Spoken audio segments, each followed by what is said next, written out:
Aviation Fin UK, runway 01, clear for takeoff.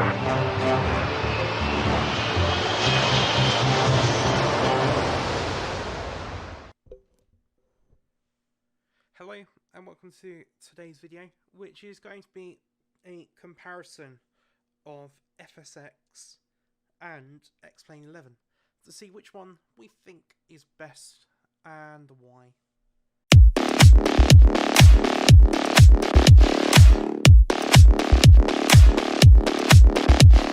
So the graphics in X-Plane, as you can see, so this is London's Biggin Hill Airport. They're kind of alright, it's a bit realistic. I've obviously got all-back scenery on the outside, but if you look at the actual airport itself, I mean, everything's kind of 2D. The buildings are kind of in the right place for the airport, but they're the default buildings. I mean, this building here is the Bombardier hangar, which is black, so it might be slightly outdated, because I know there was a hangar there before, like, yonks ago. And the runway's a bit outdated, but that changed. So it's kind of... the graphics are alright. It's not brilliant, but it's not bad. But that's probably because of computer performance. I mean, the graphics inside the aircraft, they're pretty good. If I had a more powerful computer, then they might be even better. But it's not too bad. The cloud scenery as well. I mean, there's a storm on at the moment. It's alright. It doesn't look 100% realistic. It kind of looks a bit blurry. But for a flight simulator, it's good for a default weather system as well, for the cloud texture. So here are my FSX settings for the graphics. So as you can see, everything's on ultra high. My scenery's on custom because it was just, yeah, needed to be. Weather's on custom, my traffic's on custom because I didn't want anything. So that kind of gives you this nicely detailed look. Obviously I've got all back scenery in the background, as with X-Plane. It would have been better to have done this without those. But as you can see on the ground texture at Biggin Hill, it's kind of alright, you know. Again, this like grass scenery, grass texture is quite poor. Look at DCS and how nice their grass textures are. But it runs very, very well. It does. The only downside I have, so obviously you have to look around by pressing your spacebar, and if I jump into the cockpit,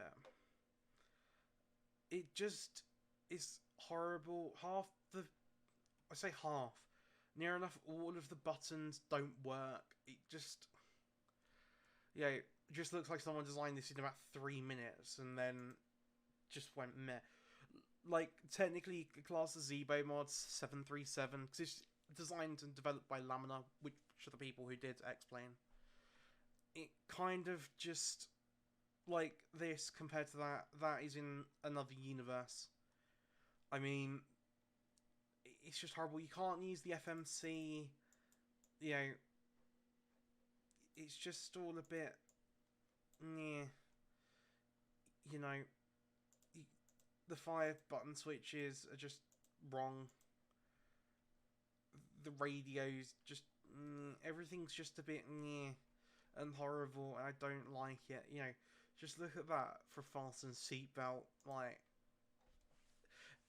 Microsoft could have put a bit more effort into this. You know, barely any of the buttons work, and it's just horrible to fly. Well, in fact, you can't fly it. It's just absolutely horrible and dreadful. You know, press the parking brake, the red light is meant to light up, you know. You can't really do much with this. It's not realistic at all. Nah.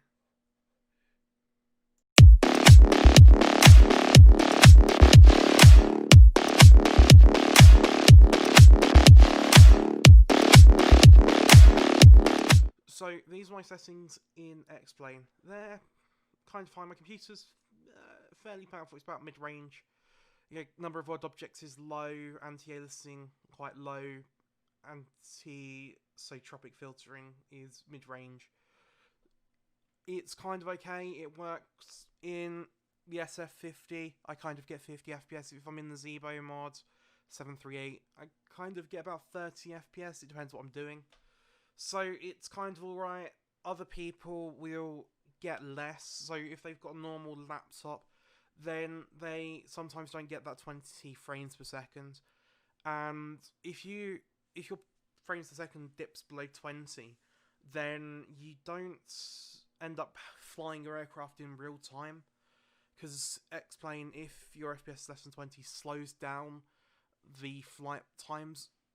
Sorry, the flight models per second. So an hour's flight normally would, in X-Plane, probably take about 3 hours, depending on your frames, which is really annoying. If you're flying on VATSIM, it's why they've put that limit in of 20 FPS, otherwise you get booted off, because you'd be flying dreadfully slow. And I've been on approach, and my mate has been like 300 miles away, and he's caught up to me on final, and it was ridiculously slow. The frame rates in FSX that I get on my computer compared to X-Plane are not comparable. Yeah, FSX, you're getting about 80 frames per second at least, and that's with complex add-on aircraft, whereas X-Plane, you're getting a lot less, as I've spoken about. If you have a look outside, the level of detail, the reflections off the buildings, bits like that, it's quite good. Obviously, this was developed absolutely at different times. This was developed years before X-Plane, so scenery's out of date, but the frame rate's very good, especially even if you've got a bad computer, the frame rates are good.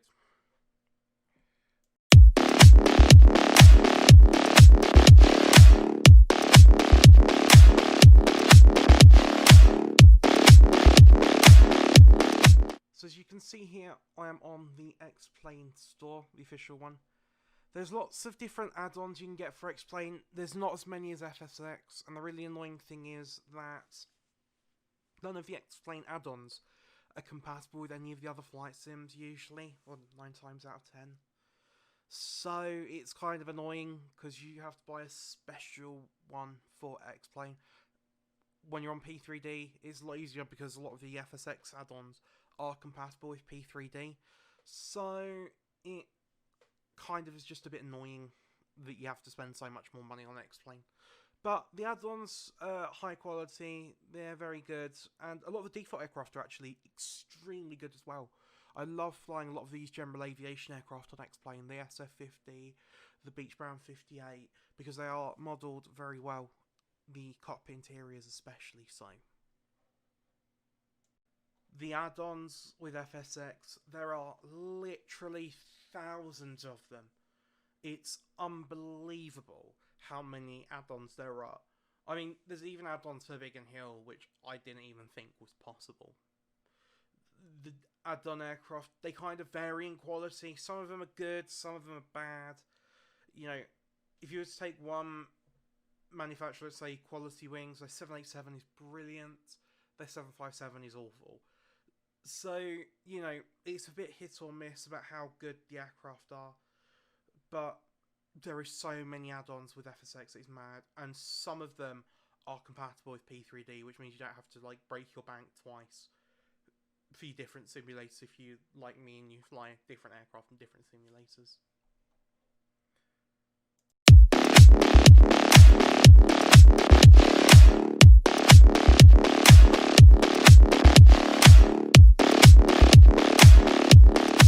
So, a lot of the X-Plane default aircraft are very good, to be honest. So, a lot of the general aviation aircraft are, at least. When you're dealing with, default 738 and the default 747, just avoid them. They're just not very good to use or fly. You're much better with your general aviation aircraft on X-Plane and getting some payware for your longer haul aircraft. I mean, this is the SF-50. Yeah, it's got its own little primary flight display, its own navigation system, which is modelled extremely well. I've flown this aircraft all the way down to Jersey. The autopilot handles brilliantly. Really good aircraft to fly, especially if you want to fly at IFR, to be honest. I mean, if you look at this primary flight display, you've got all the transponder settings. The only annoying thing is, this is an American aircraft, so when you press like VFR, you score 1200. But you can, put your transponder on, you can put it on the different options, you can enter your own code, it's very good. You can sort out your own flight plan as well, so you can depart from, say, Biggin Hill to somewhere else, like Biggin Hill. I'll just show you, try JK, oh no, hang on, Echo Golf,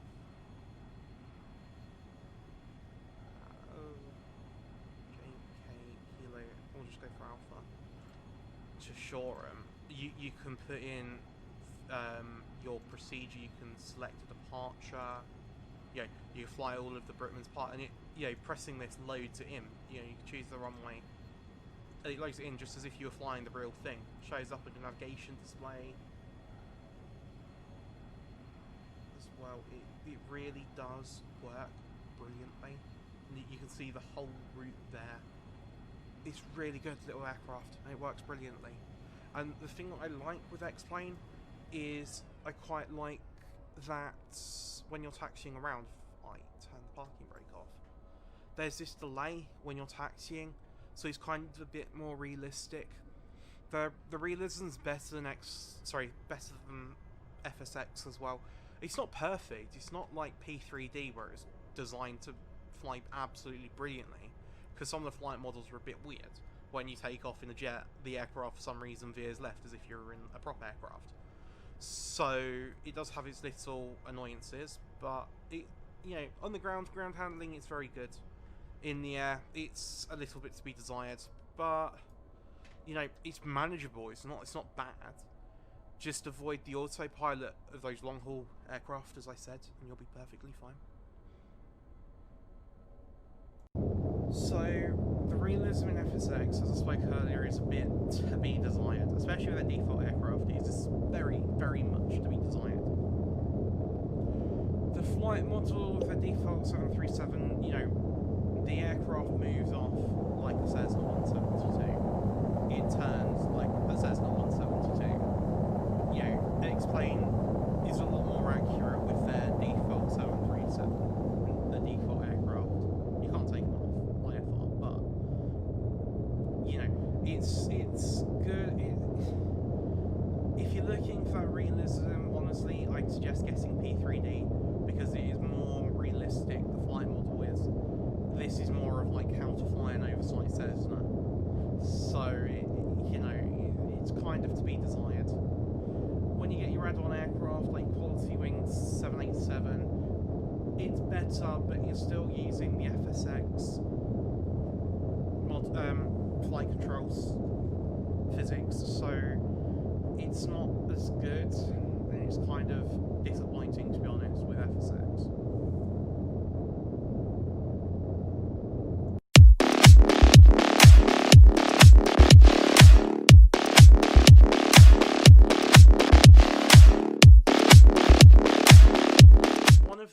Issues that we find with FSX, and this is a huge issue, and this kind of came up with the new Microsoft Flight Simulator 2020.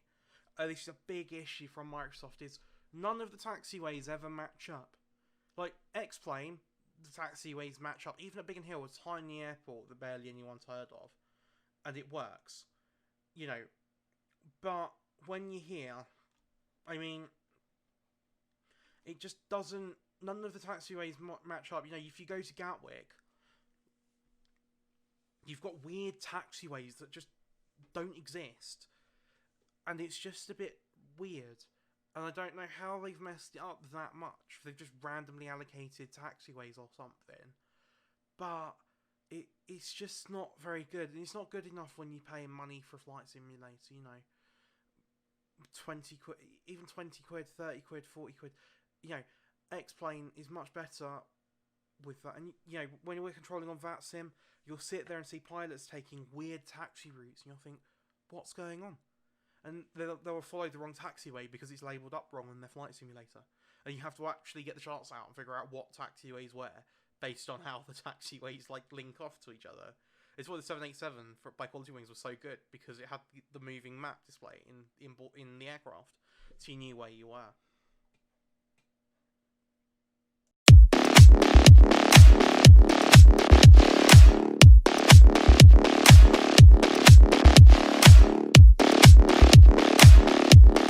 The weather system in FSX is just shockingly bad. I mean, they used to get their weather data supplied by Jepson, and it kind of just didn't work either. And now they lost their little deal with them, and the weather just never matches up. I mean, they've now sorted it so that if you press the weather, it then says your internet's poor and we can't connect to it, which is Microsoft's fault, because they just couldn't be bothered to get another contract. Probably because they don't make any money off of FSX anymore. But, you know, I've pressed real world weather now, and it looks like it's a beautiful day. It's not. At Biggin Hill, it's very stormy, as you saw earlier. So, it's a lot to be desired. The clouds are quite good today, to be honest. But they don't react like clouds if you fly through them, you know, through cumulonimbus clouds, which you shouldn't do. It doesn't feel very stormy. It just feels a bit meh. So, yeah, it's something to be desired again. X-Plane definitely wins for weather systems.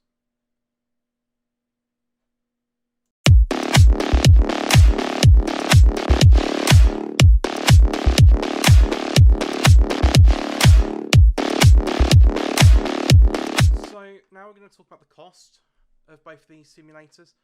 So, the X-Plane 11 simulator costs $59.99, which roughly at the moment, well, today at the moment, it equates to about £46. Obviously, that might change as the pound, Brexit, and coronavirus all sort each other out. I mean, the pound's pretty strong today, because today's the day that Donald Trump went and caught coronavirus. So, I mean, that's pretty good for a simulator. It's fairly good. I mean, yeah, it's alright. It's better than the new Microsoft Flight Simulator 2020 at like £100 or something like that, which was ridiculous. So, it's pretty much, for your entry-level simulator, £46. It's pretty good. And that's obviously off of the X-Plane 11 website. So, Microsoft FSX, at the moment, all I can find out of where to buy it at the moment is Steam. So, obviously, Steam's quite a reputable place to buy it from. And it costs £20, which, I'm not going to lie, is quite overpriced. I'd say, honestly, it should be worth about a tenner, if that. Because it's just not worth your money. You know, you need to buy so many add-ons to make it anywhere decent, anywhere comparable to X-Plane 11. So, I'd honestly say, go for X-Plane 11.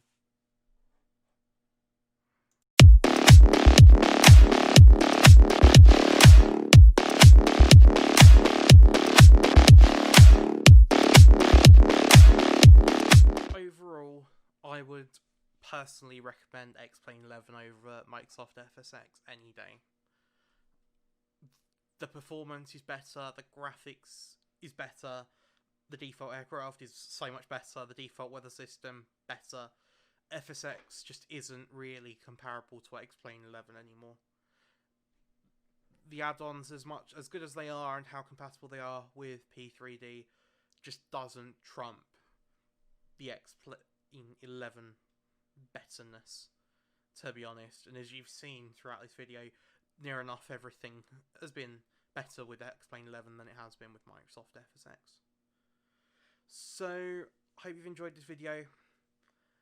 Remember to subscribe to the YouTube channel, press that thumbs up button, and press that little bell icon so that you get notifications every time we upload new videos like this. If you have any suggestions for any future videos, then put them in the comments section below. And other than that, remember, aviate, navigate, and communicate. Take care.